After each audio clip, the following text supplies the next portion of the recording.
దేవునికి స్తోత్రం. దేవుని యొక్క పరిశుద్ధ నామములో ప్రభువునందు ప్రియ సహోదరి సహోదరులందరికీ నా వందనములు తెలియజేస్తూ ఉన్నాను. దేవుని యొక్క మహాకృప చేత ఇంతవరకు మనలను సజీవులుగా ఉంచి ఆయన మార్గంలో నడుచుకోవటానికి తండ్రి మన ఎడల చూపిన అపారమైన ప్రేమను బట్టి ఆయన పరిశుద్ధ నామానికి స్తుతులు చెల్లిస్తూ మనము చదువుకుంటున్న భాగంలో మరి అపోస్తులుడైన పౌలు కొరింథీయులకు రాసిన మొదటి పత్రిక 9వ అధ్యాయం 27వ వచనంలో చెప్పినట్లుగా, గాలిని కొట్టినట్లు నేను పోరాడుటలేదు, కానీ ఒకవేళ ఇతరులకు ప్రకటించిన తరువాత నేనే భ్రష్టుడనైపోదునేమోనని నా శరీరమును నలుగగొట్టి దాన్ని లోబరుచుకొనుచున్నాను అని తెలియజేస్తున్నాడు. కనుక గత వీడియోలో నేను మరి చాలా తేటగా భ్రష్టత్వం ఏంటో మరి ప్రభువు యొక్క నామంలో గాలిని కొట్టుట అనగా దాని గురించి చాలా మీకు వివరంగా చెప్పాను. అయితే ఇదిను ఒకవేళ నేను భ్రష్టుడనైపోతానేమో అని నా శరీరమును నలుగగొట్టి దానిని లోబరుచుకొనుచున్నాను అని తెలియజేస్తున్నాడు. అనగా ఇది అతని యొక్క అనగా అపోస్తులుడు అయిన పౌలు యొక్క సాక్ష్యం. ఆయన ఏ విధముగా మాదిరి చూపిస్తూ సంఘమునకు రాబో తరముల వారికి అందరికీ కూడా క్రీస్తునందు స్థిరమైన మనస్సుతో జీవించడానికి మాదిరి చూపిస్తూ ఉన్నాడో దయచేసి ఈ లేఖనాల్లో మీరు గమనించాలి.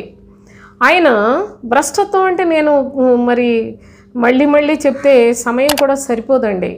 దయచేసి మీరు చూడండి, దేవుని యొక్క సన్నిధిలో అత్యున్నతమైన బహుమానాన్ని పొందే విషయంలో ఒకవేళ వెనకబడిపోతానేమో, సాధారణమైన భ్రష్టులతోటి పోల్చుకునే సందర్భం ఇది కాదు.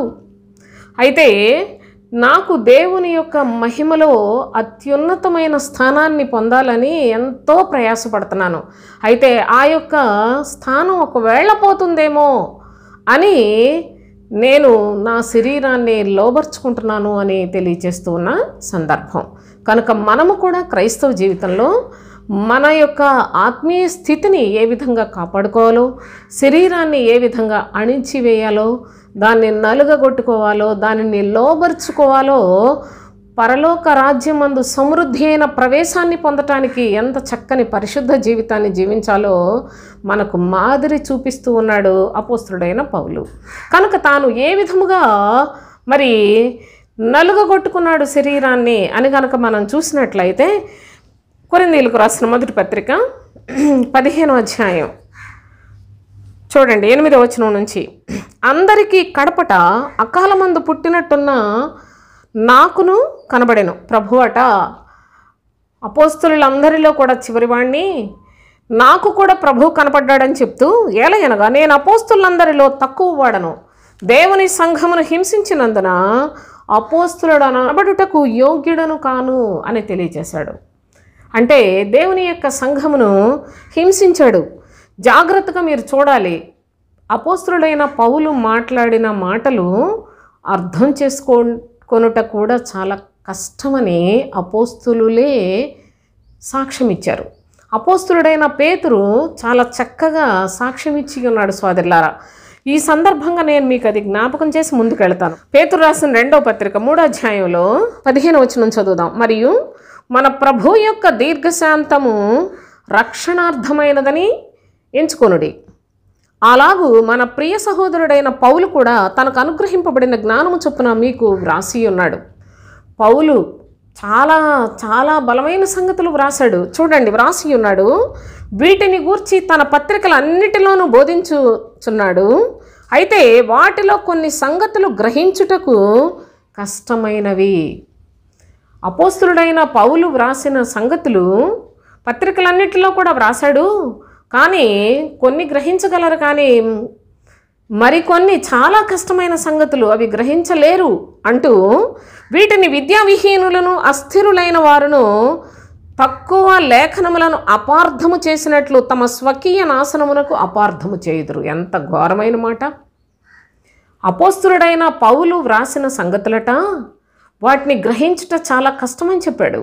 అంతేకాదు, విద్యావిహీనులు అస్థిరులైన వారు ఈ మాటలు గ్రహించకుండా వాళ్ళ ఇష్టానుసారంగా వాటిని వక్రీకరించి మరి ఆ అబద్ధికులు తమ స్వనాశనం కొరకు అపోస్తులుడైన పౌలు మాటలను వాళ్ళ ఇష్టానుసారంగా బోధిస్తారు అని పేతురే చాలా చక్కగా అపోస్తులుడైన పౌలు వ్రాసిన సంగతులకు సాక్ష్యం ఇస్తూ ఉన్నాడు.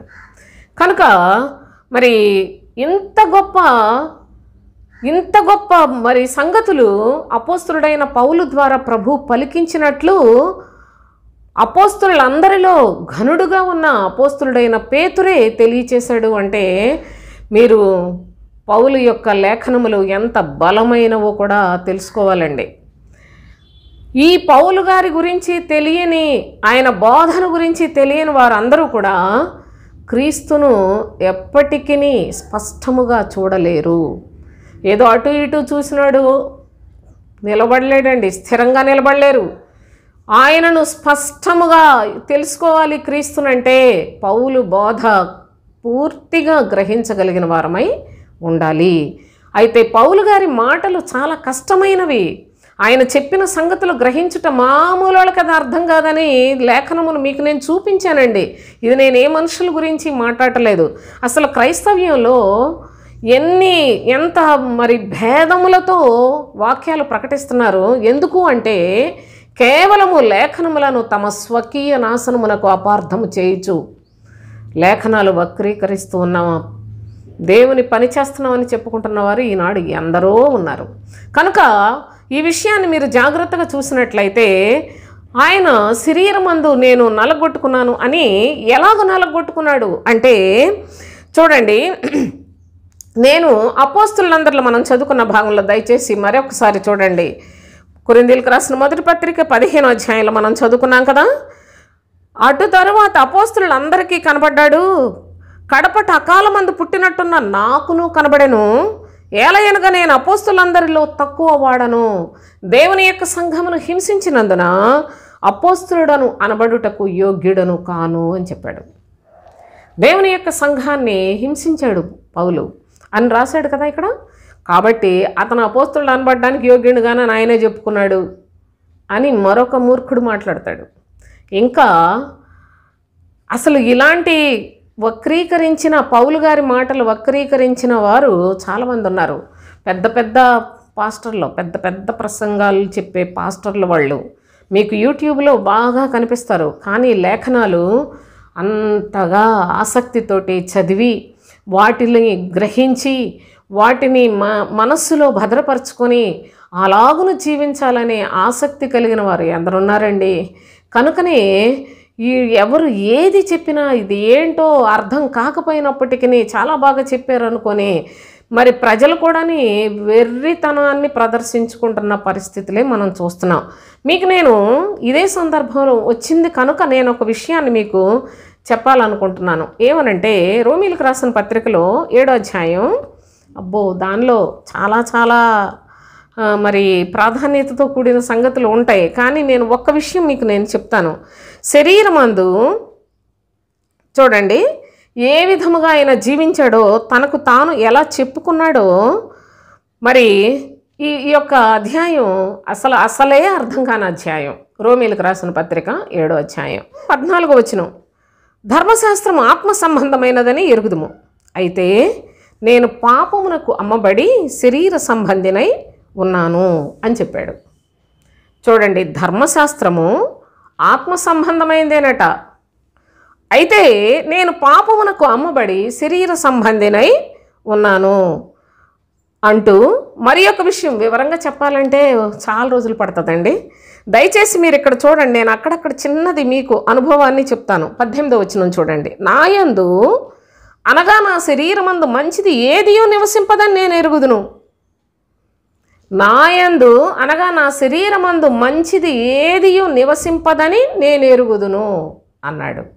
అంటే పౌలు గారి శరీరంలోనే మంచిది లేదని ఆయనే చెప్పుకున్నాడు అంటాడు మరొక మూర్ఖుడు. పాస్టర్లు వీళ్ళంతా మూర్ఖ పాస్టర్లు వాక్యాలను వక్రీకరించి అపోస్తులుడైన పౌలు బాధ వాళ్ళకి అర్థం కాదు, ఆయన బోధ అర్థం కాదు, ఆయన ఆసక్తి అర్థం కాదు, కానీ చెప్పడం మానరు. అర్థం కాదు కదా, ఎందుకని వదిలేయరు. ఏదోటి చెప్పాలి, ఎందుకంటే మరి స్వనాశనం కావాలి కదా. కనుకనే వక్రీకరిస్తారు. మీరు చూడండి, అసలు ఆయన ఏ సందర్భంలో చెప్పాడు? ధర్మశాస్త్రం ఆత్మ సంబంధమైందే, నేను పాపమునకు అమ్మబడి శరీర సంబంధమై ఉన్నాను అని ఎప్పుడు చెప్పాడు? ఏ దినములను గూర్చి చెప్పాడు అని విచక్షణ ఉండాలి కదా. ఆయన కూడా ధర్మశాస్త్ర సంబంధంగా ఉన్నప్పుడు ధర్మశాస్త్రం యొక్క బలహీనతలు చెప్పడానికి నేను కూడా పాపమును కమ్ముడు పోయినట్లుగానే జీవించిన వాడను అని చెప్పుకుంటూ, నా యందు 18వ వచనంలో చదివాను, నా యందు అనగా నా శరీరం ముందు మంచిది ఏది కానరాదని ఆయన చెప్తున్నాడు. కాబట్టి ఆయన భక్తుడని అనిపించుకున్నాడికే శరీరంలో మంచిది లేదు, మనకు ఎక్కడి నుంచి మంచివి ఉంటాయి అని ఎంత నీచాతి నీచమైన వాళ్ళ బ్రతుకులను సమర్థించుకోవటానికి, వాళ్ళ నీచ క్రియలను సమర్థించుకోవటానికి భక్తులు వాళ్ళు చెప్పిన మాటలను వక్రీకరిస్తున్నారు. అదే అపోస్తులుడైన పౌలు క్రీస్తునందు విశ్వాసం ఉంచిన తర్వాత, ప్రభు దర్శించాడు కదా, దర్శించి క్రీస్తునందు విశ్వాసం ఉంచిన తర్వాత అసలు నా యందు ఏ దోషం నాకే కనబడదని చెప్పాడు. జాగ్రత్తగా చూడండి. ప్రజల్లోకి అది ఒకవేళ వాళ్ళకి తెలుసో లేదో, ఈ బోధకులకు నాకు తెలియదు, కానీ వాళ్ళు చెప్పేటప్పుడు ప్రజల్లోకి ఏ సమాచారం వెళుతుంది? అయితే భక్తుడికి కూడాను మరి ఆయనలో కూడా మంచిదేది లేదంట, మనకు ఎక్కడి నుంచి వచ్చేస్తాయి, మనం ఏపాటి వాళ్ళం, ఏదో మళ్ళీ ఇళ్ళు తగ్గించుకోవడం. అసలు ఎంత వక్రీకరించి ఇదంతా సాతాను చేసే మోసం అండి. మీరు అర్థం చేసుకోవాలి. మనకు తండ్రి అనుగ్రహించిన అపోస్తులు వారి యొక్క బోధను, అపోస్తుల యొక్క శక్తి కలిగిన జీవిత విధానాలను క్రియాపూర్వకముగా సాక్ష్యార్థముగా వారు ప్రకటించిన సువార్తను ఈ దినాల్లో బోధకులు వక్రీకరించి సంఘములను భయంకరమైన పాతాళ లోక ద్వారములుగా, అసలు నాశన కూపములుగా తయారు చేస్తున్నారు. సంఘాలు అని పేరే అంటేనే ఇవన్నీ కూడా దేవునికి వ్యతిరేకమైన మనుషులు ఇక్కడ ఉంటారు అనేలాగా తయారు చేస్తున్నారు. కనుక అసలు నా యందు నాకు మంచిది లేదని ధర్మశాస్త్ర కాలంలో చెప్పాడు, తాను ధర్మశాస్త్రాన్ని అనుసరించిన దినాల్లో చెప్పాడు. ఎప్పుడైతే ప్రభు దర్శించాడో, ప్రభు చిత్తానుసారంగా జీవించట ఆయన మరి తన పూర్ణ హృదయంతో ప్రభువును వెంబడించాడో అప్పుడు ఏమంటున్నాడంటే, అసలు నన్ను గురించి చూడండి, కొరింథీయులకు రాసిన మొదటి పత్రిక 4వ అధ్యాయంలో ఏం చెప్తాడంటే, మీ చేతనైనను 4వ అధ్యాయం 3వ వచనం, మీ చేతనైనను ఏ మనుష్యుని చేతనైనను నేను విమర్శింపబడుట నాకు మిక్కిలి అల్పమైన సంగతి అన్నాడు. మీ చేతనైనను ఏ మనుష్యుని చేతనైనను నేను విమర్శించబడుట నాకు మిక్కిలి అల్పమైన సంగతి, నన్ను నేనే విమర్శించుకొనను. అసలు నన్ను నేనే విమర్శించుకొనని చెప్పాడు. ఎందుకనగా నా యందు నాకు ఏ దోషమును కానరాదు, నా యందు నాకు ఏ దోషమును కానరాదు, అయినను ఇందువలన నీతిమంతుడనుగా ఎంచబడను, నన్ను విమర్శించువాడు ప్రభువే అని ఎంత చక్కగా, అసలు తను ఎంత నిర్దోషిగా జీవించిన వ్యక్తి.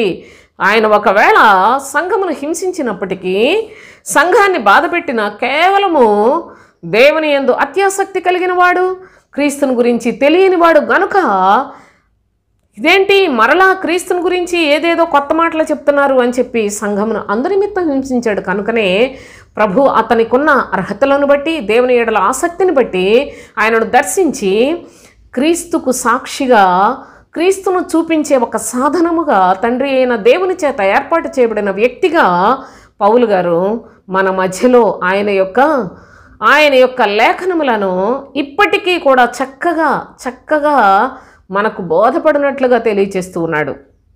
ఎంత శక్తివంతుడైన భక్తుడో మీరు దయచేసి గమనించండి. అయితే ఆయన ఏం చెప్పుకుంటున్నాడు? తాను తగ్గించుకునే విషయంలో అంటున్నాడు, నేను సంఘమును హింసించాను కనుక అపోస్తులుడను అనబడుటకు యోగ్యుడను కాను అని తాను తగ్గించుకున్నాడే కానీ తాను ఎటువంటి ఏ లోపము కూడా లేదు. ఇలాగా తగ్గించుకొనటను బట్టి ప్రజలందరూ ఆయన వాక్యాన్ని, ఆయన సువార్తను చులకన చేస్తున్నారు కనుక అందుకని చెప్తున్నాడు, నన్ను నేనే విమర్శించుకొనను, నాలో ఏ దోషం కూడా లేదు, అంత మాత్రాన్ని నేను నీతిమంతుడను కాను, నన్ను విమర్శించేవాడు ప్రభువే అని తెలియచేస్తూ ఉన్నాడు. ప్రభు యొక్క పాద సన్నిధిలో మనకు మాదిరిగా దేవుడు ఆయనను ఏర్పాటు చేసుకున్నాడు అనే సత్యాన్ని కూడా పరిశుద్ధ లేఖనాల్లో చాలా ఎక్కువ ఉన్నాయి. వాటన్నిటినీ గురించి నా ప్రియ సహోదరి సహోదరులారా, నా తండ్రి ఆయన యొక్క పాద సన్నిధిలో చాలా విస్తారమైన సంగతులు నా హృదయంలో అవి నింపుకొనుటకు సహాయము చేసి ఉన్నాడు. కానీ వాటన్నిటిని నేను ఒకరోజు మీకు నేను చెప్పలేను కదా. దేవుని యొక్క సన్నిధిలో ఈ దినాన మనకు ప్రభువు నేర్పించిన సంగతులను మనం స్పష్టంగా తెలుసుకున్నట్లయితే అది దేవుని దృష్టికి హితమైన కార్యం. అయితే ఇంకా మరలా ఏం చెప్తున్నాడో చూడండి. కొరింథీయులకు రాసిన 2వ పత్రిక 11వ అధ్యాయం, 2వ పత్రిక 11వ అధ్యాయంలో 23 నుండి చదువుదాం. వారు క్రీస్తు పరిచారకుల వెర్రివాని వలె మాట్లాడుచున్నాను, నేనును మరి ఎక్కువగా క్రీస్తు పరిచారకుడను. యేసు పరిచారకుడని చెప్పాడా, క్రీస్తు పరిచారకుడనని చెప్పాడా? చాలా జాగ్రత్తగా ఈ లేఖనాలు మీరు మనసును పెట్టాలి. యేసు క్రీస్తు, యేసు అనగా రక్షకుడు, క్రీస్తు అనగా అభిషిక్తుడు. యేసును అంగీకరించిన జనాంగము ఈయన. క్రీస్తు అంటేనే ఆయన సిలువ వేశారు. జాగ్రత్త, దేవుని కుమారుడనని చెప్పుకుంటున్నాడు కనుక ఈయన్ని సిలువ వేయాలన్నారు. నిజముగా దేవుని యొక్క కుమారుడు కాదా? ఎందుకని అంటే క్రీస్తు సువార్త చాలా కష్టమైంది సోదరులారా. అందు నిమిత్తమే అందరూ ఆ సువార్తను తృణీకరిస్తూ ఉన్నారు. యేసునందలి సత్యం వేరు, క్రీస్తునందలి సత్యం వేరు. యేసునందలి సత్యము లోకములో నుండి మనుషులను దేవుని దగ్గరికి నడిపించేది యేసునందలి సత్యం. అయితే క్రీస్తునందలి సత్యము దేవుని పిల్లలుగా మారిన వారు పరలోకములో చేరే చక్కని రాజమార్గాన్ని చూపిస్తుంది. అది కష్టతరంగా ఉంటుంది, శరీరానికి ఇబ్బందికరంగా ఉంటుంది కనుక దాన్ని ఎవరు అంగీకరించరు. అందునిమిత్తమే ఈనాడు అందరూ కూడాను లోకం చుట్టూ తిప్పుతున్న బోధకులు క్రీస్తు సువార్తను ప్రకటించకపోవట చేత ప్రజలందరూ కూడా క్రీస్తుకు విరోధమైన బ్రతుకుతూ ఉన్నారు. పరలోకానికి విరోధమైన పాపం చేస్తూ ఉన్నారు. ఇక బోధకులు చూస్తే క్రీస్తు విరోధులుగానే బ్రతుకుతూ ఉన్నారు. ఈ క్రీస్తు విరోధులే మీకు బోధకులు, మీకు మరి దైవజనులు. కానీ ఒక దినాన మీరందరూ అవమానపరచబడతారు, సిగ్గుపరచబడతారు అనే సత్యాన్ని నేను ముమ్మాటికి దేవుని యొక్క పరిశుద్ధ నామంలో తెలియచేస్తూ ఉన్నాను సోదరులారా. నమ్మినవాడు ధన్యుడు. చూడండి ఇంకా ఏం చెప్తున్నాడంటే, వారు క్రీస్తు పరిచారకుల వెర్రివాని వలె మాట్లాడుచున్నాను, నేను మరి ఎక్కువగా క్రీస్తు పరిచారకుడను, మరి విశేషముగా ప్రయాసపడితిని, మరి అనేక పర్యాయములు చెరసాల్లో ఉంటిని, అపరిమితముగా దెబ్బలు తింటిని, అనేక మార్లు ప్రాణాపాయముల్లోనూ ఉంటిని, యూదుల చేత 5 మార్లు 1 తక్కువ 40 దెబ్బలు తింటిని. చూడండి, 3 మారు బెత్తములతో కొట్టబడితిని, ఒకసారి రాళ్లతో కొట్టబడితిని, 3 మారు ఓడ పగిలి శ్రమ పడితిని, ఒక రాత్రింబగళ్ళు సముద్రములో గడిపితిని, అనేక పర్యాయములు ప్రయాణములలోనూ, నదుల వలనైన ఆపదలు, దొంగల వలనైన ఆపదలు, నా స్వజనుల వలనైన ఆపదలు, అన్ని జనుల వలనైన ఆపదలు, పట్టణములో ఆపదలు, అరణ్యములో ఆపదలు, సముద్రములో ఆపదలు. ఎన్ని శ్రమలండి! వీటిని ఎంతకాలం వివరించుకుంటే మనకు అర్థమవుతుందండి. ఎందుకంటే మన బ్రతుకులో ఇలాంటివి ఎప్పుడు రావు కదా మనకి. ఎప్పుడు కనీసం వీటి మీద మనసు పెట్టి కనీసం ఆలోచన చేసి భక్తుడు ఎంత ప్రయాసపడ్డాడు, తన శరీరమందు ఎన్ని శ్రమలు అనుభవించాడు అని ఆలోచన చేయటానికి మనం కొంచెం మనసు నిలిపినట్లయితే, నా ప్రియ సహోదరి సహోదరులారా, వీటన్నిటినీ జాగ్రత్తగా చదివినట్లయితే వీటిలో మనకు ఒక్క అనుభవం అన్న ఉందా? గమనించండి. చూడండి, సముద్రంలో ఆపదలలోనూ కపట సహోదరుల వల్ల ఆపదల్లోనూ ఉంటిని, ప్రయాసముతోనూ కష్టముతోనూ, తరచుగా జాగరణములతోనూ, ఆకలి దప్పులతోనూ, తరచుగా ఉపవాసములతోనూ, చలితోనూ, దిగంబరత్వముతోనూ ఉంటిని. ఇంక నువ్వు చెప్పవలసినవి అనేకములున్నవి. ఇవియునుగాక సంఘములన్నిటినీ గూర్చిన చింతయు నాకు కలదు. ఇలాంటి శ్రమను అనుభవించుట పౌలు గారికే సాధ్యం సోదరులారా. ఎంత అత్యధికమైన శ్రమలు శరీరమందు అనుభవిస్తే పరలోక రాజ్య సంబంధమైన మర్మములు అంత విస్తారముగా బయలుపరచబడతాయి. ఈనాడు పరలోకం గురించి చెప్పే బోధకులు లేరు. పరలోక రాజ్యం నోటితో చెప్పడం కాదు, సాక్ష్యార్థంగా చెప్పాలి, అనగా క్రియాపూర్వకముగా చెప్పాలి. ఈ మధ్య ఒక సహోదరి, అమ్మ మీరు మీ అనుభవాలు సాక్ష్యంగా చెప్పండి అమ్మా అనేసనని పెట్టింది. నేను అనుకున్నాను త్వరలో ఏదో ఒకటి చేస్తానమ్మా అని. నా ప్రియ సహోదరి సహోదరులారా, నాకు అనిపించింది ఏదో ప్రభువు నన్ను రక్షించాడు, నేను అలాంటి కష్టంలో ఉన్నప్పుడు ప్రభువులోకి వచ్చానని చెప్పుకునేది అది నా బ్రతుకు. కానీ నేను చనిపోయే వరకు క్రీస్తునందు నమ్మకముగా జీవిస్తే నేను చనిపోయిన తర్వాత చెప్పుకునేది అది నా సాక్ష్యం అవుతుంది. నేను ఏం చెప్పాలి అని చాలా ఆలోచించాను. ఇది సత్యం సోదరులారా. చనిపోయే వరకు నమ్మకంగా ఉండి అప్పుడు నిజముగా ఈ సహోదరి మంచి విశ్వాసి అని చెప్పేది అది సాక్ష్యం అవుతుంది. ఎందుకంటే సాక్ష్యం అనే దానికి అర్థం తెలియక ఏదో రకంగా నేను అలాంటి బాధల్లో వచ్చాను, ఇలాగ వచ్చాను, దేవుడు నన్ను అలా దర్శించాడు, ఇలాంటి మాటలు అవి ఏంటంటే నా బ్రతుకులో నా బాధలను తలంచుకొని ఏదో దేవుడు చేసిన మేలుని బట్టి నేను ఏదైనా నా బాగా క్షేమంగా ఉన్నానని చెప్పుకునేది అది నా బ్రతుకు. నన్ను మార్చిన విధానం అది, నా ప్రభు సన్నిధికి చేర్చిన విధానం మాత్రమే. కానీ నేను ప్రభు దగ్గరికి వచ్చిన నాటి నుంచి నా మరణం వరకు కూడా నమ్మకంగా జీవిస్తే అది సాక్ష్యం అవుతుంది. అలాంటి స్థితి నేను ఏం చెప్పగలను అని భయపడ్డాను సోదరులారా. ఎందుకంటే మరణం వరకు నమ్మకంగా జీవించిన వాడే జీవ కిరీటం పొందుతాడు. అలాంటి క్రైస్తవ్యాన్ని ఎంతమంది సంపాదించుకోవాలని ఆశిస్తున్నారో నాకు తెలియదు. కానీ తండ్రి నాకు దయచేసిన ఆయన యొక్క ఉచితమైన కృప చేత, ఆయన సత్యాన్ని బట్టి నేను ఏదో ఒకటి చెప్పేస్తే టైం అయిపోతుందిలే, అడిగారు కదా చెప్పేద్దాం అనుకుని చెప్పలేనండి. నాలో నాది ఏది ఉన్నదో, నాకు సంఘములో నా స్థితి ఏంటో మా ప్రజలందరికీ తెలుసు. కానీ దూరంలో మరి యూట్యూబ్లో ఈ యొక్క వాక్యం పెట్టడానికి కేవలం కారణం మీరు యేసునందు వచ్చి ఆగిపోయి నష్టపోతున్నారు, మీరు క్రీస్తులోనికి కూడా వెళ్ళాలి అని ఆశతో మాత్రమే. కానీ నాకు ఏ కారణం లేదని చాలాసార్లు చెప్పాను, ఇప్పుడు కూడా చెప్తున్నాను. కేవలం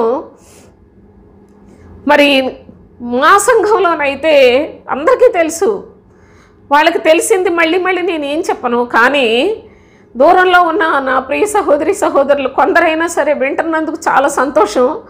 అయితే వాళ్ళు మరి కొంతకాలం పోయిన తర్వాత అప్పుడు ఒకవేళ దేవుడు నా యొక్క స్థితిని నమ్మకంగా మరణం వరకు నమ్మకంగా ఉన్నట్లయితే అప్పుడు ఇచ్చే స్థితిని ఆ రోజు చెప్తే బాగుంటుందేమో, నా తర్వాత వాళ్ళు ఎవరో ఒకళ్ళు చెప్తారు అనేలాగా ఆ విధంగా కూడా భయంతో మాట్లాడుతున్నాను. కానీ ఇదేదో నేనేదో భక్తురాలని మాట్లాడటం లేదు.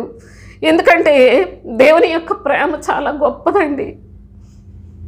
దేవుని యొక్క మహిమ, ఆయన యొక్క ఆత్మ ద్వారా అంతం వరకు ఆయన యందుండి జీవించే భాగ్యాన్ని పొందాలని ఆశిస్తున్నాను. దయచేసి నా కొరకు మీరు అందరూ కూడా ప్రార్థన చేయండి.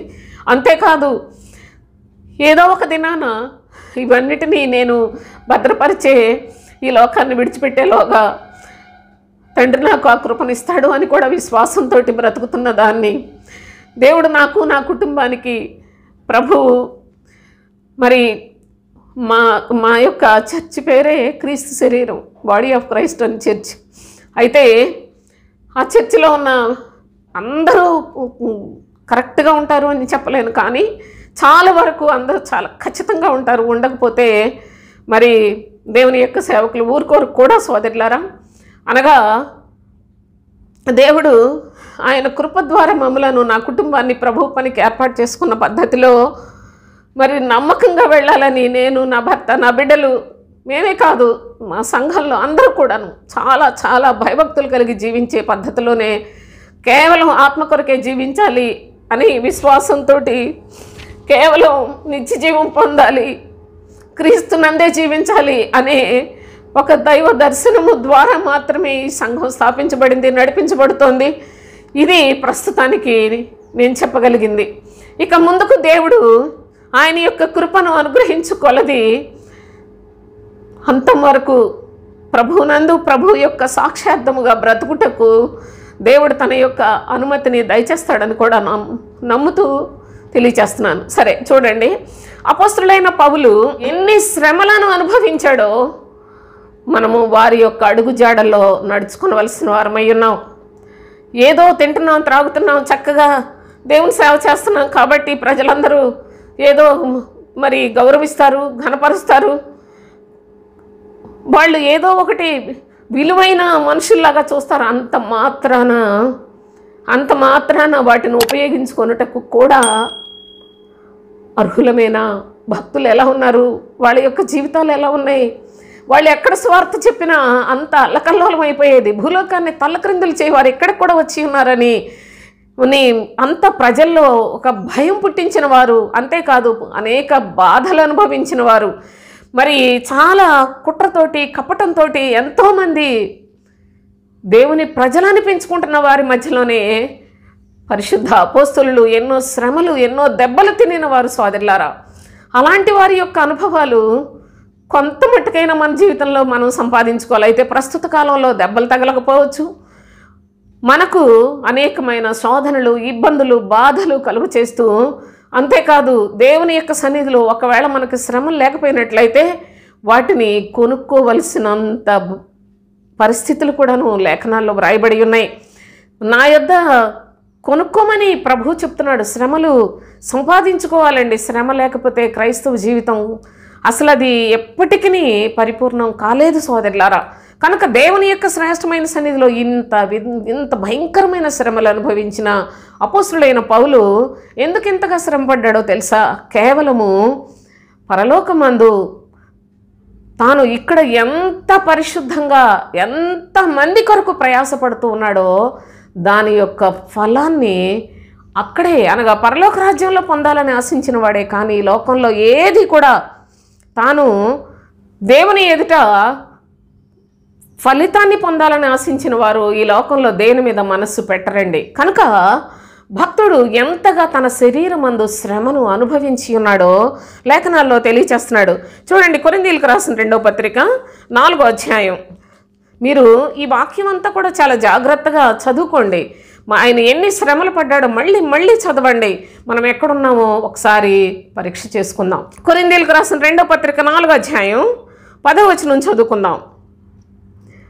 యేసు యొక్క జీవము మా శరీరమందు ప్రత్యక్షపరచబడుటకై యేసు యొక్క మరణానుభవమును మా శరీరమందు ఎల్లప్పుడూ వహించుకొని పోవుచున్నాము.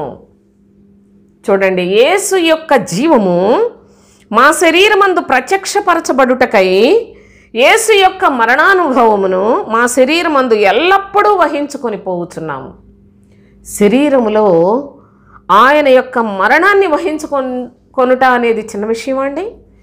ఆయన యొక్క సువార్తను మేము ప్రకటించాలంటే మా శరీరములో ఆయన మరణానుభవాలు ఖచ్చితంగా మేము భరించవలసిందే అని చెప్పాడు. మీరు ఏ వాక్యాన్ని చూసినప్పటికీ ఈ దినాల్లో సువార్త చెప్పేవాళ్ళు శరీరములో శ్రమ అనుభవించుచున్నవారు ఎవరైనా ఉన్నారా అని కూడా పరీక్షించండి.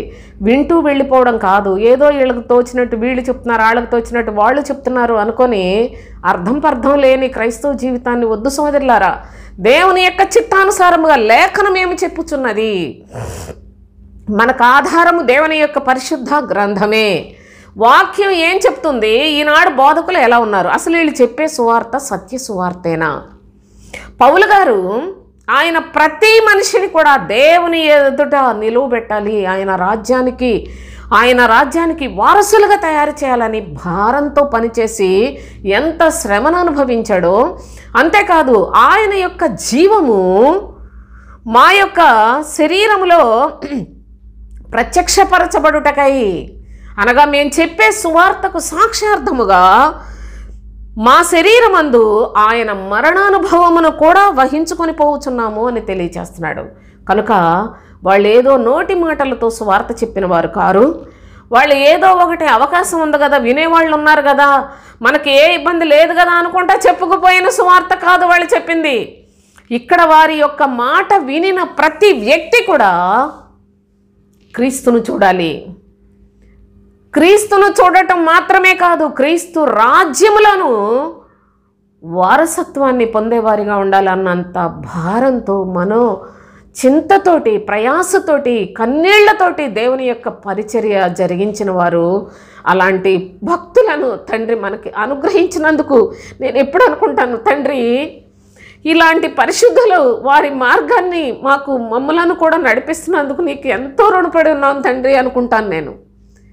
ఈ లోకంలో ఈ ప్రస్తుత కాలంలో ఏ బోధకుడు వైపు చూడకండి, ప్రభువు వైపు చూడండి. ఆయన ప్రియ కుమారుడైన క్రీస్తును చూడండి. తండ్రి కుమారుడు అనగా తండ్రి క్రీస్తు యేసు. యేసునందలి సత్యము, నేను ముందే చెప్పాను, క్రీస్తునందలి సత్యములో మనము స్థిరులమై జీవించాల్సిన అవసరతను ప్రభు తెలియచేస్తూ ఉన్నాడు. అయితే అపోస్తలులు అట్టి శ్రమతోటే వారు సువార్తను స్థిరపరచిన వారండి. అలాంటి శ్రమలతోటి పూర్ణ హృదయముతోటి వాళ్ళు ఆనందముతో శ్రమలు అనుభవించి స్వార్థ ప్రకటించారు కనుక నేటికి సత్యం ఇంకా నిలిచి ఉన్నది. అంతేకాదు మరి యొక్క అనుభవంలో ఏమని తెలియచేస్తాడంటే కొరింథీయులకు రాసిన 2వ పత్రిక 12వ అధ్యాయంలో 7వ వచనం నుంచి చూడండి. నాకు కలిగిన ప్రత్యక్షతలు బహు విశేషముగా ఉన్నందున నేను అత్యధికముగా హెచ్చిపోకుండా నిమిత్తము నాకు శరీరంలో ఒక ముళ్ళు, నేను అత్యధికముగా హెచ్చిపోకుండా నిమిత్తము నన్ను నలుగగొట్టుటకు సాతాను యొక్క దూతగా ఉంచబడెను. పైపెచ్చు నాకు అనేకమైన ప్రత్యక్షతలు కలిగి ఉన్నాయి. నేను ఎక్కడైనా హెచ్చిపోతానేమోనని నా శరీరం అందు ఒక ముళ్ళు, అనగా అది ఒక సాతాను దూతగా నన్ను నలుగగొట్టుచూ ఉంటుంది అన్నాడు. దాన్ని తీసివేయమని ప్రభువునట చూడండి, అది నా యొద్ద నుండి తొలగిపోవాలని దాని విషయమై ముమ్మారు ప్రభువును వేడుకుంటేనే అందుకు నా కృప నీకు చాలును, బలహీనత యందు నా శక్తి పరిపూర్ణమగుచున్నదని ఆయన నాతో చెప్పెను అన్నాడు. చూడండి, నిజంగా అపోస్తులైన పౌలు తండ్రి ఈ ముళ్ళు తీసేయి అంటే తండ్రి ఆయన ప్రార్థన వినడా? అసలు పాపుల ప్రార్థన వినను అని చెప్పాడు. ఆయన యందు భయభక్తులు కలిగిన వారు, ఆయన కొరకు ప్రార్థన చేసేవారు, వారి మొరలు ఆలకించాడా ప్రభు? నిశ్చయముగా ఆలకిస్తాడు. మరి పౌలు గారి ప్రార్థన ఎందుకు వినలేదు? పౌలు గారి ప్రార్థన చూడండి, అది నా యొద్ద నుండి తొలగిపోవాలనని దాని విషయమై ముమ్మారు ప్రభువును వేడుకుంటుని 3 సార్లు అడిగాడట. అయితే అంటే మొదటిసారి అడిగాడు, సమాధానం రాలా. రెండోసారి అడిగాడు, సమాధానం రాలా. మూడోసారి అడిగాడు, అప్పటికీ కూడా సమాధానం రాలేదు. అప్పుడు ప్రభు యొక్క ఒక చక్కని మాట చూడండి, అందుకు నా కృప నీకు చాలును అన్నాడట. నా కృప నీకు చాలును, బలహీనత యందు నా శక్తి పరిపూర్ణమగుచున్నది అని చెప్పాడు. ఇక నేను మరలా ఈ ముళ్ళు తీసివేయి తండ్రి అని ఇక అడగలేదు అని భక్తుడు మనకి సాక్ష్యం ఇస్తూ ఉన్నాడు. మన యొక్క జీవితాల్లో ఏ యోగ్యత లేకపోయినప్పటికీ మన కష్టాలని శోధనల్ని తీసివేయటానికి దేవుణ్ణి వేడుకుంటూ ఉంటాం. కానీ అవి పోలేదు అని నిరాశపడకండి. అవి మనకి ఉండడం మన ఆత్మకు చాలా క్షేమం అండి. అపోస్తులైన పౌలుకి కూడాను ఆ ముళ్ళు ఆయన శరీరమందు సాతాను యొక్క దూతగా ఉండడం అనేది ఆయనకు అవసరమట. ఎందుకు? భక్తి లేనోడా? లేకపోయినట్లయితే అసలు సగం సగం భక్తి మనకలాగా చేస్తున్నాడా? లేకపోయినట్లయితే నా అంత భక్తుడు లేడని ఏమన్నా విరుచుకు పడిపోతున్నాడా? దేనికి ఆయన శరీరంలో ముళ్ళుంది? ఎందుకు ఆ బలహీనత అనే ఒక ముళ్ళును ప్రభువు పెట్టాడు? కేవలము నా కృప నీకు చాలును అంటే ఇప్పటికే నా నిమిత్తము చాలా శ్రమలు అనుభవించావు అంటే జాగ్రత్తగా చూడండి. నేను కృప అనే ఒక పదం, దాని యొక్క కృప అంటే ఒక వ్యక్తి దేవుని అంగీకరించింది కూడా దేవుని కృప ద్వారానే, పాపిని అని గ్రహించింది కూడా దేవుని కృప ద్వారానే. ఈ కృప ప్రభువు బోధించుట చేత ఆరంభమవుతుంది. ఈ కృప యొక్క ముగింపు శ్రమ. దయచేసి విశ్వాసముతో దయచేసి లేఖనాలు వినండి. సాధారణంగా ఏదో దేవుడు అని చర్చికి పోయేసిన వాళ్ళకి అర్థం కావండి. నా ప్రియ సహోదరి సహోదరులారా, కృప. అందుకే మీకు ఒక విషయాన్ని, ఏంది కృప అంటే శ్రమ అంటదేంటి, ఇదేంట్రా బాబు ఇలాంటి కొత్త మాటలు చెప్తుంది ఈవిడని మీరు దయచేసి పొరబడకండి సోదరులారా. ఎంత స్పష్టంగా చెప్పాడంటే కొరింథీయులకు రాసిన 2వ పత్రిక 8వ అధ్యాయంలో ప్రభువు ఏమని చెప్తాడంటే, మాసిదోనియా సంఘములకు అనుగ్రహింపబడి ఉన్న దేవుని కృపను గురించి మీకు తెలియచేయుచున్నాను. ఎలాగనగా వారు బహుశ్రమల వలన పరీక్షింపబడగా అత్యధికముగా సంతోషించరు. మీకు సమాధానం దొరికిందని నేను అనుకుంటూ ఉన్నాను. మాసిదోనియా సంఘమునకు అనుగ్రహింపబడిన కృప ఏంటంటే, వారికి అత్యధికమైన శ్రమలు ఉన్నాయి, చాలా శ్రమలట. అయినా వాళ్ళు చాలా అధికంగానే సంతోషించినట్లుగా కూడా రాశాడు. అనగా వాళ్ళు దేవుని కృపను ఎంత అత్యధికంగా పొందారో చూడండి. మనం దేవుని నమ్ముకోవడం, దేవుని సన్నిధికి వెళ్ళడం, మార్పు చెందటం, దేవుని యొక్క సన్నిధిలో మనకు అనుకున్నాయన్నీ కలిగినాయి అనుకొని మన పిల్లలు, మన కుటుంబాలు అన్నీ కూడా బాగా ఉన్నాయి, దేవుని కృప వల్ల బాగున్నామండి, దేవుని కృప వల్ల ఉద్యోగం వచ్చింది, దేవుని కృప వల్ల పిల్లలకు మంచి మంచి పొజిషన్లో ఉన్నారు, ఇవి దేవుని కృప అనుకుంటున్నారు. నా ప్రియ సహోదరి సహోదరులారా, చాలామందికి ఇదే వాడుకైపోయినాయి ఈ పదాలన్నీ కూడా. కానీ దేవుని కృప అంటే నిజమైన కృప అత్యధికమైన శ్రమలలో సంతోషించే శక్తి పొందుట దేవుని యొక్క కృప. కనుక చూడండి, నా కృప నీకు చాలును అంటున్నాడు ప్రభు. ఏంటి కృప అంటే? అనేక శ్రమలు అనుభవించాలి అని ప్రతి వ్యక్తి గురించి ప్రభు చిత్తం, లేఖనం కూడా అదే తెలియజేస్తూ ఉంది. అయితే ఇక్కడ ఏం చెప్తున్నాడు? నా నిమిత్తం ఎంత ప్రయాసపడాలో శక్తికి మించి ప్రయాసపడ్డావు. అయితే ఇంతవరకు ఇది చాలు. ఇక మరలా నీకు బలహీనత వస్తుందనుకో, అప్పుడు ఆ బలహీనతల ఏంది అత్యధికంగా సంతోషించే శక్తి నీకు ఎప్పటికప్పుడు ఇస్తానని చెప్పాడు. అందుకనే రాశాడు చూడండి, అందుకు నా కృప నీకు చాలును, బలహీనత యందు నా శక్తి పరిపూర్ణమగుచున్నదని ఆయన నాతో చెప్పాను. కాగా క్రీస్తు శక్తి నా మీద నిలిచి ఉండాలని నేను కోరుకుంటున్నానే కానీ నాలో ముళ్ళు తీసేయాలని నేను కోరుకోవట్లా. ఆయన శక్తి నా మీద ఉంటే అంతే చాలు అనేలాగా అపోస్తలుడైన పౌలు తన అతిశయించిన విధానాన్ని కూడా తెలియచేస్తున్నాడు. కనుక అనేకమైన శ్రమలు అనుభవించాడు. అయితే తన శరీరమందు కూడా ఒక ముళ్ళు ఉన్నదట. ఆ ముళ్ళు బలహీనత. అది ఏ విధమైన బలహీనత అన్నది నాకు తెలియదు, కానీ దేవుని యొక్క లేఖనాల్లో అది ప్రత్యక్షంగా వ్రాయబడలేదు. కానీ దేవుని యొక్క పరిశుద్ధమైన సేవకుడుగా ఆయన మొర్రపెట్టిన ప్రభువు ఎంత మాత్రము ఇంక అడగొద్దని చెప్పేశాడు. అది అలా ఉంటుంది అని చెప్పాడు. కనుక ఆయన బలహీనతలలో బహుగా సంతోషించినట్లుగా కూడా దేవుని యొక్క పరిశుద్ధ లేఖనాల్లో మనం చూస్తున్నాం. అయితే ఆయన శరీరమందు ఏ విధమైన శ్రమను అనుభవించాడో, నలుగగొట్టుకుంటూ ఉన్నాడో దయచేసి లేఖనాల్లో మీరు గమనించాలి. అంతేకాకుండా తిమోతికి వ్రాసిన 2వ పత్రిక 3వ అధ్యాయం, తిమోతికి వ్రాసిన 2వ పత్రికలో 3వ అధ్యాయం 11వ వచనం చూడండి. అంతియోకయ, ఈకొనియ, లుస్త్రాను పట్టణములలో నాకు కలిగినట్టి హింసలను ఉపద్రవములను తెలుసుకున్నవాడవై నన్ను వెంబడించితివి. అట్టి హింసలను సహించితిని గాని వాటన్నిట్లో నుండి ప్రభువు నన్ను తప్పించెను. కనుక ఎక్కడికి వెళ్ళినప్పటికీ అపోస్తలుడైన పౌలు స్వార్థ ప్రకటిస్తూ ఉంటే ఆయనను చాలా హింసలు పెట్టారు. ఆ హింసలన్నిటినీ కూడా సహించుకున్నాడు. నా ప్రియ సహోదరి సహోదరులారా, ఎందుకంటే క్రీస్తును ప్రతి వ్యక్తికి పరిచయం చేయాలి. యేసును అనగా దేవుని యందు భయభక్తులు కలిగిన వారని చెప్పుకుంటున్న వారందరూ కూడా క్రీస్తు విషయములో ఎరుగని వారై ఉన్నారు. క్రీస్తు లేఖనములు, క్రీస్తు నందలి సత్యమును ఎరుగని వారిగానే ఉన్నారు. వారందరికీ ఏ విధము చేతనైనా క్రీస్తును తెలియపరచాలి అనే అత్యాసక్తితో ఎన్నో ప్రాంతాలకు వెళ్ళాడు. ఎంతో స్వార్థ ప్రకటించాడు. అసలు ఆయన అంటాడు కదా, నేను ఇక సంచరింపవలసిన ప్రదేశం లేదు అని తెలియచేస్తాడు. చూడండి, ఆ మాట కూడా ఒకసారి మనం చదువుకుందాం. అన్ని ప్రదేశాల్లో కూడా నువ్వు స్వార్థ ప్రకటిస్తూ ఉన్నాడు. రోమీయులకు రాసిన పత్రిక 15వ అధ్యాయంలో 20వ వచనం చూడండి. నేనైతే మరి ఒకని పునాది మీద కట్టకుండు నిమిత్తము ఆయనను గూర్చిన సమాచారము ఎవరికి తెలియచేయబడలేదో వారు చూతురనియు వినిన వారు గ్రహింతురనియు వ్రాయబడిన ప్రకారము క్రీస్తు నామము ఎరుగని చోట్ల, చూడండి, క్రీస్తు నామము ఎరుగని చోట్లను స్వార్థను ప్రకటింపవలనని మిక్కిలి ఆశగలవాడనయ్యుండి అలాగున ప్రకటించితిని. క్రీస్తు ఎక్కడ ఎవరికి తెలియలేదో వాళ్ళందరికీ తెలియచేస్తూ వచ్చాడు. ఈ ప్రజలందరూ యేసును అంగీకరించిన వారే.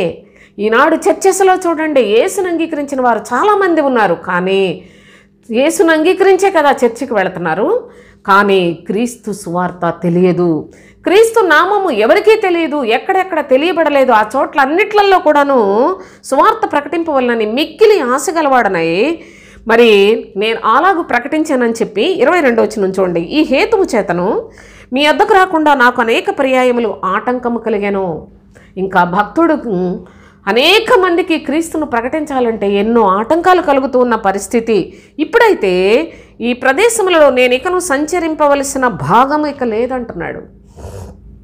అన్ని చోట్ల క్రీస్తు స్వార్థను ప్రకటించానని చెప్తున్నాడు. నేటికి క్రీస్తు స్వార్థ దాచిపెట్టిన భక్తుల యొక్క ప్రయాస, తండ్రి యొక్క చిత్తము, క్రీస్తు యొక్క శ్రమానుభవము మనము జ్ఞాపకం చేసుకుంటూ ఉన్నాం.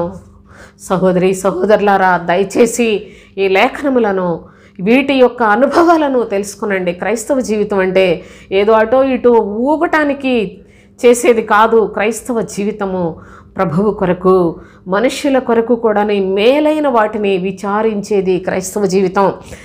ఎంతమంది దీంట్లో ఎన్నో ఆటంకాలు కలుగు చేస్తారు, ఎన్నో అభ్యంతరాలు, ఎన్నో అవాంతరాలు, ఎన్నో నిందలు, దూషణలు కలుగుతాయి. ఎంత గర్విష్ఠులు మీరు అని ఎంతోమంది నన్ను మాట్లాడారు. ఏదేమైనప్పటికీ పాపం వారికి తెలియక మాట్లాడుతున్నారు అనుకుంటున్నాను. కానీ క్రీస్తు సత్యము తెలిసిన వారు ఈ సంగతులను ఏ ఒక్కరూ కూడాను అనాలోచనగా కానీ చులకనగా కానీ తీసుకోరండి. ఎందుకనగా క్రీస్తులో ఉన్న రహస్యం అంత గొప్పది. దేవుని మర్మమయ్యున్న క్రీస్తు ఈనాటికి కూడా మర్మముగానే ఉండిపోయాడు. అదే సత్యాన్ని సర్వలోకములోనికి ప్రకటన చేయాలని అపోస్తులు ఎంత ప్రసవ వేదన పడ్డారో ఆలోచన చేయండి. ఈ కడవరి దినాల్లో క్రీస్తు సువార్తను వింటూ ఉన్నారు అంటే ఈ ఛానల్లో నుండి మీకు కేవలము క్రీస్తు సువార్త వినిపిస్తూ ఉంది. క్రీస్తునందలి సత్యమే మీకు వినిపిస్తూ ఉంది. కనుక దయచేసి ఈ ఛానల్ సబ్స్క్రైబ్ చేసుకునండి. దేవుని మాటలు వినండి సోదరులారా.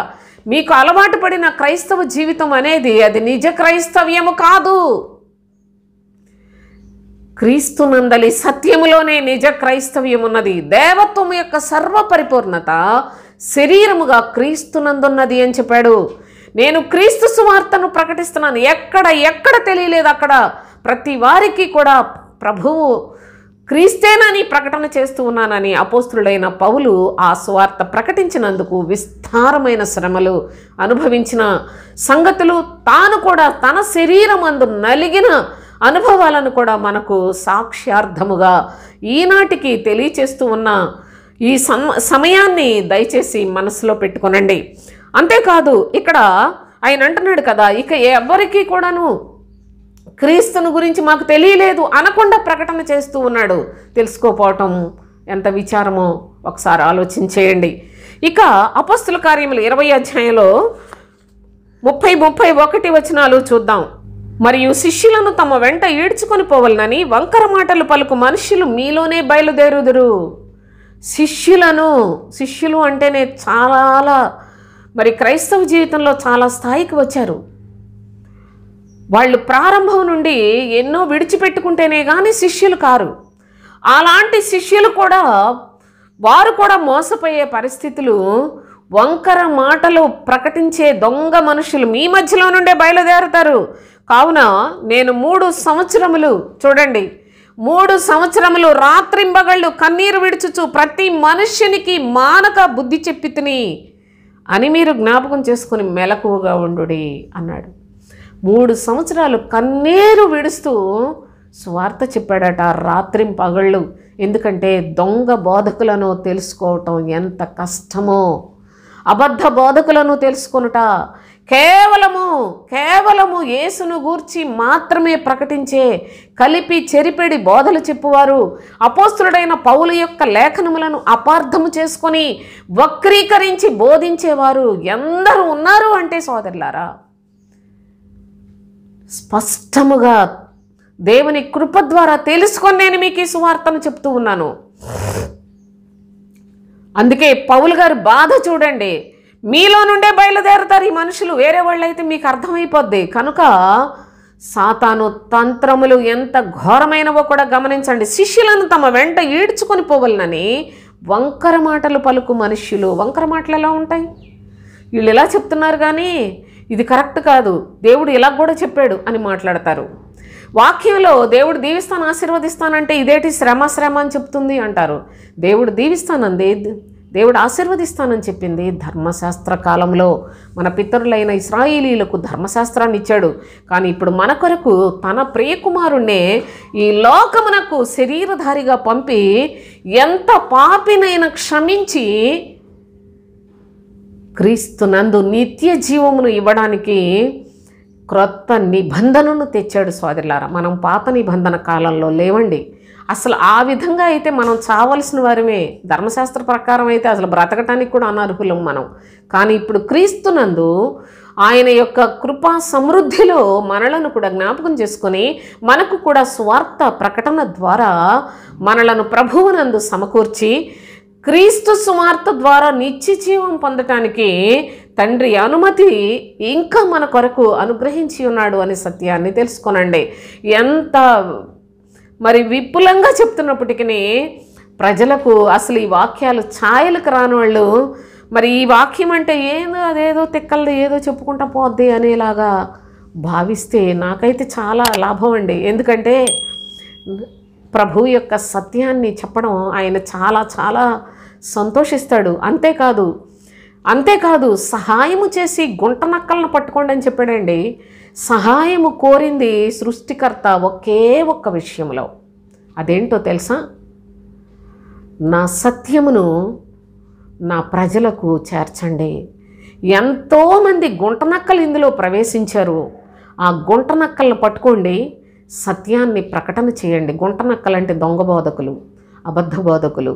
వాళ్ళందరూ దోపిడీ కొరకు, ధనాపేక్ష కొరకు, శరీర దురాశల కొరకు, శరీర సంబంధమైన వారి కోరికలు, బ్రతుకు తెరువుల కొరకు, వారి గొప్పతనాన్ని ప్రదర్శించుట కొరకు పాస్టర్లు అయిపోయిన వాళ్లే. కానీ ప్రభు రాజ్య వ్యాప్తి కొరకు, క్రీస్తు శిలువను ప్రకటన చేయుట కొరకు, క్రీస్తు సువార్త కొరకు సాక్ష్యార్థముగా జీవించుట కొరకు పాస్టర్లు లేరండి. చాలా అరుదు. చాలా చాలా మందిని మీరు వెతికినా కనిపించరు సోదరులారా. అంత భయంకరమైన దినాల్లో, కడవరి దినముల్లో మనం బ్రతుకుతూ ఉన్నాం. ఈ యొక్క జీవితాన్ని అపోస్తులైన పౌలు స్థిరపరచడం కొరకు ఆయన అంటున్నాడు, ఈ యొక్క వంకర మాటలు చెప్పే మనుషులు మీలోనే బయలుదేరుతారు, వాళ్ళు శిష్యులను కూడా ఈడ్చుకొని పోతారు. అందుకే మానక 3 రాత్రింబగళ్ళు కన్నీరు విడుస్తూ ఈ భయంకరంగా ఈడ్చుకొని పోయేవాళ్ళు ఎలా ఉంటారో, ఈ అబద్ధములు ప్రకటించేవారు ఈ దినాల్లో ధర్మశాస్త్రం గురించి చెప్పుకొని మాయ మాటలతోటి ప్రజల్ని నాశనానికి ఈడ్చుకొని పోతున్నవారు ఎంతమంది వస్తారో మీరు జాగ్రత్తగా తెలుసుకోనండి అని అపోస్తులైన పౌలు 3 సంవత్సరములు రాత్రింబగళ్ళు కన్నీరుతోటి ఆయన ప్రకటన చేసిన సత్యాన్ని కూడా తెలియచేస్తున్నాడు. ఏ విధంగా కూడా సాతానుకు చోటు లేకుండా సంఘము పవిత్రంగా ఉండాలి, పరిశుద్ధంగా ఉండాలి అని ప్రభువు కొరకు ఎంత ప్రయాసపడి ఉన్నాడో దయచేసి ఆలోచించేయండి. ఎవరెలా పోతే నాకెందుకు, నేను వినేవాళ్ళు వింటున్నారు, వాళ్ళు మారకపోతే నేనేం చేస్తాను అని కూడా ఆ విధంగా కూడా తాను మరి ఆలోచించుకోలేదట. ఎంత వేదనతోటి ఆయన గలతీలకు రాస్తూ అంటాడు, నేను మరలా మీ కొరకు ప్రసవ వేదన పడుతున్నాను. ఒక్కసారి ప్రసవ వేదన పడి తల్లి బిడ్డను కని నా రుణం అనుకొని వాళ్ళు ఏదన్నా కొంచెం తక్కువగా చూస్తే ఎన్నో మాటలు మాట్లాడతారు. కానీ భక్తుడైతే 2 మార్లు ప్రసవ వేదన పడి పరిశుద్ధులుగా తయారు చేసి ప్రభు రాజ్యానికి సిద్ధపరుస్తూ ఉన్నాడో ఒక్కసారి మీ మనస్సు పెట్టి మనస్సుతో చూడండి దేవుని మాటల్ని. ఏదో కళ్ళుతో చూసి, లోకాన్ని చూసి, దేవుడి మాటలు చూసి మాకు అది కావాలి ఇది కావాలి అనుకునేది భక్తి కాదు నా ప్రియ సహోదరి సహోదరులారా. దయచేసి ఈ సంగతిలో ఆలోచించేయమని మిమ్మల్ని వేడుకుంటూ ఉన్నాను.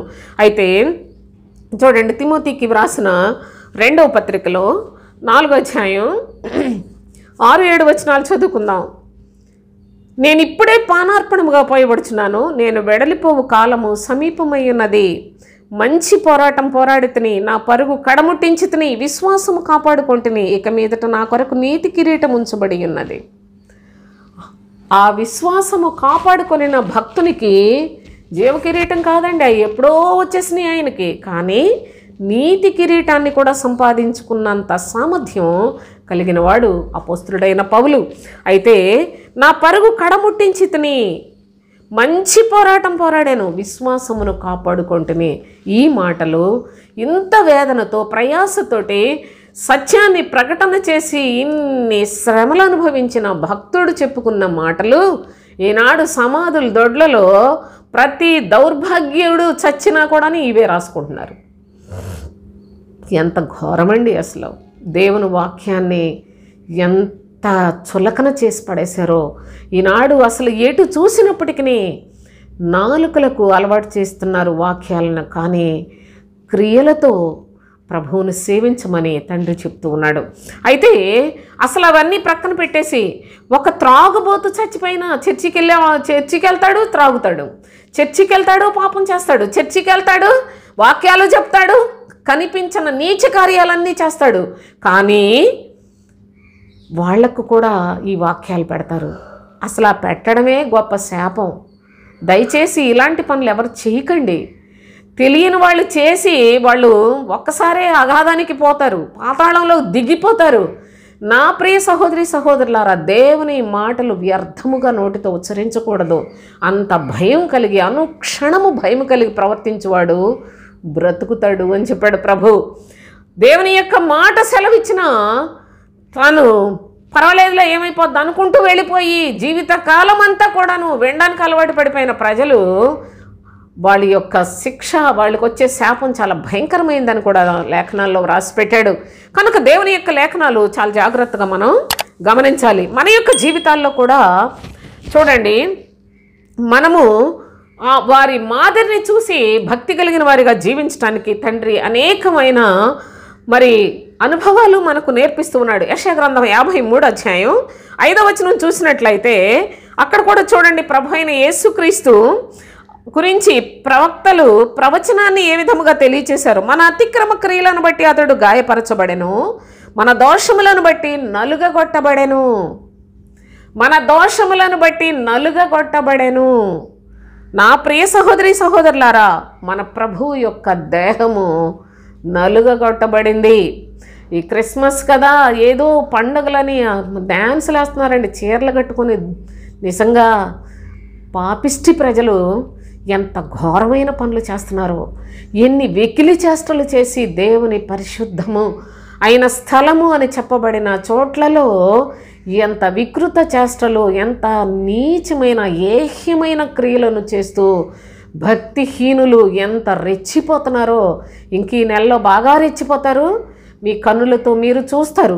దేవుని యొక్క భయము, వినయ విధేయతలతో, దీన మనస్సుతో ప్రతి విషయంలో కూడాను ప్రభువుకు సాక్ష్యార్థముగా సత్క్రియల చేత మంచి ప్రవర్తన కలిగి జీవించేవారే కరువైపోయిన కడవరి దినాలు. ఈ దినములలో తండ్రి అయిన దేవుడు మనకు తెలియచేయుచున్న లేఖనములు, ఆయన యొక్క శరీరము నలుగగొట్టబడింది నీ పాపము కొరకు, నా పాపము కొరకు. అందుకే భక్తుడు అంటున్నాడు కదా, పేతురు రాసిన మొదటి పత్రిక 4వ అధ్యాయం 1వ వచనంలో ఏం చెప్తున్నాడో తెలుసా? క్రీస్తు శరీరమందు శ్రమపడెను గనుక మీరును అట్టి మనస్సును ఆయుధముగా ధరించుకొనుడి. శ్రమపడుట మనము కూడా నేర్చుకోవాలి. చూడండి, మనము నేర్చుకోకపోయినా నేర్చుకున్న శ్రమలు ఎలాగైనా వస్తాయి. ఏ శ్రమ లేకుండా జీవించే మనుషులు ఒక్కళ్ళు కూడా ఉండరు. ఎంత ధనవంతుడైనా సరే వాళ్ళకి అసలు నెమ్మదే ఉండదు. వాళ్ళది నిజంగా కుక్కచావే. నా ప్రియ సహోదరి సహోదరులారు, ఎంత జ్ఞానవంతులైనా, బలవంతులైనా, ధనవంతులైనా లోకంలో ఎవ్వరూ కూడా శ్రమ లేకుండా ఉండరు. అయితే దేవుని పిల్లలు శ్రమ పడాలి అనే మనస్సునే ఆయుధముగా ధరించుకున్నట్లయితే మనకు శ్రమలు వచ్చాయనుకోండి, దానివల్ల మనకి ఇబ్బంది ఏముంటుంది? లోకస్తులకు శ్రమ వస్తే కృంగి కృషించి అందులోనే మరి చచ్చిపోతారు సోదరులారా. కానీ దేవుని యొక్క పిల్లలు శ్రమలలో ఆనందించి వాళ్ళు చచ్చిపోతారు, కానీ పరలోక రాజ్యంలో ప్రభువుతో యుగయుగములు ఉంటారు. ఈ మనసు అక్కర్లేదా మనకి? దయచేసి చూడండి, క్రీస్తు కూడా శరీరంలో శ్రమపడ్డాడు, మీరు కూడా శరీరంలో శ్రమపడండి. ఇదే మీరు ఆయుధముగా ధరించుకోవాలి. క్రైస్తవునికి ఆయుధం ఏంటంటే, నా శరీరంలో నేను శ్రమను అనుభవించాలి. ఇదే మన ఆయుధం. అలాంటి క్రైస్తవుడు ఎప్పుడూ కూడా సిగ్గుపరచబడడు. ఎందుకనగా మన క్రీస్తు అమూల్యమైన రాయి. ఆయన యందు విశ్వాసం ఉంచువాడు సిగ్గుపరచబడడు. దయచేసి లేఖనాలు గ్రహించండి. అంతేకాకుండా రోమీలకు రాసిన పత్రిక 8వ అధ్యాయంలో 17వ వచనం చూడండి ఒకసారి. అక్కడ మీరు దేవుని నమ్ముకున్నామని చెప్పుకుంటున్నారు, దేవునికి పిల్లలమని చెప్పుకుంటున్నారు, దేవుని సన్నిధికి వెళుతున్నామని చెప్పుకుంటున్నారు, కానీ అంతటితో ఆగిపోకండి. చూడండి ఎంత చక్కగా చెప్పాడు. మనము పిల్లలమైతే వారసులము, అనగా దేవుని వారసులము. పిల్లలమైతే వారసులమాట, మంచిదే. కానీ ఎవరికో తెలుసా, దేవునికి అనగా దేవుని దగ్గరికి వెళ్తారు, దేవుని సన్నిధికి వెళ్తారు, దేవుని మాటలు వింటారు, బైబిల్ చదువుకుంటారు, ప్రార్థన చేసుకుంటారు, తండ్రి నాయన నువ్వే మాకు సమస్తం అంటారు. అంత బాగానే ఉంది, దేవుని వారసులుగా ఉన్నారు కదా. కానీ అక్కడితో ఆగిపోయిన వాళ్ళు ఎంత ఎంత దీన స్థితి కలిగిన వారో కూడా చెప్తున్నాను చూడండి. అయితే క్రీస్తుతో కూడా మహిమ పొందుటకు ఆయనతో శ్రమపడిన ఎడల క్రీస్తు తోడి వారసులము. శ్రమపడుట వలన క్రీస్తుతో వారసత్వం వస్తుంది. మీరు దేవుణ్ణి నమ్ముకుంటే దేవుడు ఆయన మనకు వారసత్వాన్ని ఇచ్చాడు. దేవుని సన్నిధికి వెళ్తున్నాం, దేవుని మాటలు వింటున్నాం, దేవుని లేఖనాలు వింటున్నాం. ఇంకా మరి అంతా కూడా మన యొక్క శరీర క్షేమం కొరకే భక్తి చేస్తున్నాం. మేము దేవుని పిల్లలు అంటాం, మంచిది. కానీ ఆ యొక్క దేవుని పిల్లలు క్రీస్తుతో కూడా శ్రమపడి క్రీస్తు తోడి వారసులు కావాలి. శ్రమ ఎంత లాభమో చూడండి. నీవు వద్దన్నా సరే నీకు శ్రమలు వస్తాయి. నాకు రాకూడదు అనుకుని వస్తుంది. మరణము నిశ్చయము. మరణము లేక బ్రతుకు నరుడు లోకమందు ఒకడైనా లేడు. కానీ మరణం వస్తుందని తెలుసు. లోకంలో ఏదో బాధ ఉంటుంది. ఎవరు బాధ పెడుతుంది? ఇంట్లో నీ పిల్లలే బోళ్ళు బాధలు పెడతారు. మీకు అది బాధగా అనిపించదు. ఒకవేళ చెడుతనం లోపల ఉన్నట్లయితే చెడ్డ క్రియలన్నీ శ్రమలకే కారణం అండి. నోరు పారేసుకుంటే అది ఎక్కడికి పోదు. మళ్ళీ ఏదో ఒక దినం మనం నెత్తి మీదకే అవన్నీ వస్తాయి. ప్రతి క్రియ, నీవు చేసిన ప్రతి క్రియ, అది మంచిదైనా చెడ్డదైనా తీర్పులోకి వస్తుంది. జాగ్రత్త అని ప్రభువు చెప్తున్నాడు. అయితే క్రీస్తుతో కూడా మనము శ్రమపడాలి. శ్రమపడితే క్రీస్తు తోడి వారసత్వం వస్తుంది. అనగా క్రీస్తు రాజ్యంలోనికి వెళతావు. దేవుని రాజ్యం మన మధ్యలో ఉంది. క్రీస్తు రాజ్యము ఆయనతో యుగయుగములు మనము చనిపోయిన తరువాత జీవించే మా గొప్ప భాగ్యాన్ని అనుగ్రహిస్తుందనే సత్యాన్ని కూడా లేఖనములో స్పష్టముగా మీకు చూపించి చెప్తున్నాను. తిమోతికి వ్రాసిన 2వ పత్రిక 3వ అధ్యాయం 12వ వచనం చూడండి. క్రీస్తు యేసునందు సద్భక్తితో బ్రతుకును ఉద్దేశించి వారు అందరూ హింస పొందుదురు. ఏమి ఇది మన కొరకు కాదా? మనందరి కొరకు కాదా? ప్రభు అయిన యేసుక్రీస్తు లూకాసు వార్త 9వ అధ్యాయంలో చెప్తాడు. ఏమనంటే అందరితో ఇట్లా చెప్పాడు, ప్రతి దినము మీ సిలువను ఎత్తుకుని నన్ను వెంబడించండి అని చెప్పాడు. ఇది అందరికీ చెప్పాడు. ఈ మాట అపోస్తులైన పౌలు చెప్తున్నాడు. సద్భక్తితో బ్రతుకును ఉద్దేశించు వారందరూ కూడా, నీకు సద్భక్తి కావాలా? లేకపోయినట్లయితే నీకు ఇష్టమైన భక్తి కావాలా? లేక మనుషులను మెప్పించే భక్తి కావాలా? లేకుంటే భక్తురాలని నేను భక్తుడిని అనుకొని మీకు మీరు సంతోషించే భక్తి కావాలా? లేకపోయినట్లయితే చర్చిలో కానుకలు ఎక్కువ ఇచ్చేసారని చెప్పి మైకుల్లో ఊదించేసుకొని పెద్ద భక్తులని డబ్బులు ఇచ్చేసి భక్తులను పెంచుకుందాం అనుకుంటున్నారా? ఇవన్నీ ప్రభు దగ్గర పనికిరావు.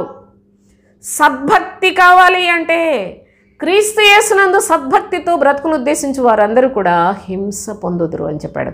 కనుక మనము సద్భక్తి కలిగిన వారిగా సాగిపోవాలని తండ్రి యొక్క చిత్తం. మనకు ఈ లోకంలో హింస కలిగిన, బాధ కలిగిన లాభమేనండి ఇవి మనకు మంచిది. శ్రమ మనలను క్రీస్తుతో వారసులుగా చేస్తుంది. శ్రమ మనకు ఆయుధమై ఉంటుంది. లోకంలో ఎటువంటి శ్రమలు వచ్చినప్పటికీ కూడా నిశ్చలమైన భక్తిని కలిగి జీవించే శక్తి కలిగిన విశ్వాసము మనలో తయారవుతుంది. మనకు లాభమే కదా. మనకి ఈ లోకంలో ఏది చూసినప్పటికీ ఏది మనతో రాదు కదా. ఎన్ని ఉన్నప్పటికీ ఏది మనం పట్టుకుపోలేం కదా. ఎలాగూ తల్లి గర్భంలో నుంచి తెలియకుండా లోకంలోకి వచ్చాం. ఈ లోకంలో నుండి తెలియకుండానే చచ్చిపోవటం అనేది, ఈ లోకాన్ని విడిచిపెట్టవలసి వచ్చిందనేది నిశ్చయంగా మన అందరము ఈ లోకాన్ని విడిచిపెడతామనే సత్యాన్ని మనకు తెలిసిందే కదా. అయితే మనం సుఖంగా ఎందుకు బ్రతకాలనుకుంటున్నాం? సుఖపడిన ధనవంతుడు అగ్నిలో కాలిపోతున్నాడు కదా. భూమి మీద సుఖాసక్తులు, భోగాసక్తులు వీళ్ళందరూ కూడా యుగ యుగాలు నరకంలో కాలిపోతారు కదా. లోకమందు శ్రమను అనుభవించుట ఎంత మేలో అపోస్తులైన పౌలు తన శరీరమును నలుగుగొట్టి, పైపెచ్చు నలుగుగొడితే అది ఏమై ఉంటుందట? లోబడి ఉంటుందంట. ఉదయాన్నే లేచి ఏం చెప్తే నేను అదే వింటాను అని మన శరీరం, మన ఆత్మతో చెప్పే అంత శక్తి మనలో ఉంటుంది. ఎంత గొప్ప జీవితం అండి అది. శరీరాన్ని లోబర్చుకొనుట. ఇన్నాళ్ళు బాగా కాస్ట్లీగా కనిపించాలి, మంచి బట్టలు ధరించుకొని ఉన్నతంగా ఉండాలి, ఎటు చూసినప్పటికీ కూడా వాళ్ళల్లో నేనే బాగా ఘనంగా కనిపించాలి అనుకునే మనసు ఉంది. ఇప్పుడు అందరిలో దేనికి పనికిరాని దాన్ని అనే మనసు మనం కలిగి ఉన్నామనుకో, నేను దేనికి పనికిరాని వాడిని అనే మనసు వచ్చిందనుకో, క్రీస్తు యేసునందు ఎంత ఘనత అండి అది. ప్రభువు మన అంతరంగాన్ని చూసినప్పుడు మనల్ని ఎంత మెచ్చుకుంటాడు సోదరులారా. బాగా తినాలి అనే మనసు ఉంది, చెత్త శరీరానికి ఎందుకు ఇంత ప్రాధాన్యత అని మన మనస్సును మార్చుకునే శక్తి మనకుందా? లేదండి. లేకే కదా దానికి దాసులుగా బ్రతికాం. కానీ ఎప్పుడైతే క్రీస్తు శక్తి మనలో ఉన్నదో, క్రీస్తు వాక్యం మనలో ఉన్నదో, నా ప్రభువు శరీరం అందు శ్రమపడమంటున్నాడు. నా శరీరానికి సుఖం ఎందుకు, నా శరీరానికి అందం ఎందుకు, నా శరీరానికి సౌఖ్యాలు ఎందుకు, నా శరీరానికి గొప్పతనం ఎందుకు, నా శరీరానికి భోగాలు ఎందుకు, నేను నా ప్రభువుతో వారసుడుగా జీవించాలి అనే మనస్సు మనం కలిగి ఉంటే తండ్రి ఎంత సంతోషిస్తాడో తెలుసా. నా ప్రియ సహోదరి సహోదరులారా, శరీరాన్ని జయించే పద్ధతి క్రీస్తు శిలువలో మనకు నేర్పించినట్లు అపోస్తలుడైన పౌలు సాక్షార్థంగా వాళ్ళు చేసి చూపించారు. దేవుడంటే ఆ దేవుని కుమారుడు కనుక ఆయన చేశాడు, మనం ఎలా చేయగలం అని అనుకోకుండా ఒకప్పుడు సంఘమును హింసించిన పౌలు కూడా క్రీస్తునందు తన శరీరములను ఎలాంటి అనుభవాలు కలిగి శరీరాన్ని లోబర్చుకొని దేవుని యొక్క సన్నిధిలో అత్యధికమైన ప్రాముఖ్యత కలిగిన ఉన్నత స్థితిలో తన ఆత్మీయ జీవితాన్ని కాపాడుకుంటూ అనేకుల ఆత్మలకు ప్రయోజనకారిగా ఈనాటికి తన శక్తి చేత నాలాంటి పనికి మాలిన దానికి కూడా ఆయన తన యొక్క స్వార్థ ద్వారా తన స్వార్థను బోధను గ్రహించే శక్తినిచ్చి తండ్రి అయిన దేవుని కృపకు పాత్రులుగా చేశాడో ఒకసారి మీలో మీరు ఆలోచించండి. నన్ను గురించి ఆలోచించుకుంటున్నాను సోదరులారా, మీరు కూడా ఆలోచించండి. అపోస్తలుడైన పౌలు యొక్క లేఖనములు అపార్థం చేసుకునేవారే విస్తారమైన బోధకులు. కానీ వాళ్ళు అస్థిరులైపోయారు. వాళ్ళందరూ కూడా వాళ్ళ స్వనాశనమును కోరుకొని లేఖనములు వక్రీకరించి శరీర సుఖాల కొరకు, శరీర దీవెనల కొరకు, శరీర ఆశీర్వాదాల కొరకు ప్రార్థనలు చేసి వాక్యాలు చెప్పి ప్రజలను మోసం చేస్తూ ఉన్నారు. కానీ అపోస్తలుడైన పౌలు సాక్షిగా మన మధ్యలో ఉండి నా శరీరాన్ని నలగొట్టుకుంటున్నాను, లోబర్చుకున్నాను, మీరు కూడా ప్రయాసపడండి, సద్భక్తి కలిగిన వారిగా శరీరమును చంపేయండి. శరీర స్వభావాన్ని, శరీర కోరికలను, శరీర దురాశలను, ఈ లోకములో సమస్త విధములైన శరీరానికి సంబంధించిన వాటన్నిటినీ లోబర్చుకుని ఆత్మ విజయం పొందినట్లుగా, శ్రమ ద్వారా నిత్య జీవాన్ని సంపాదించుకున్నట్లుగా మనం కూడా జీవిద్దాం. దేవునికి స్తోత్రం. ముగించేస్తాను.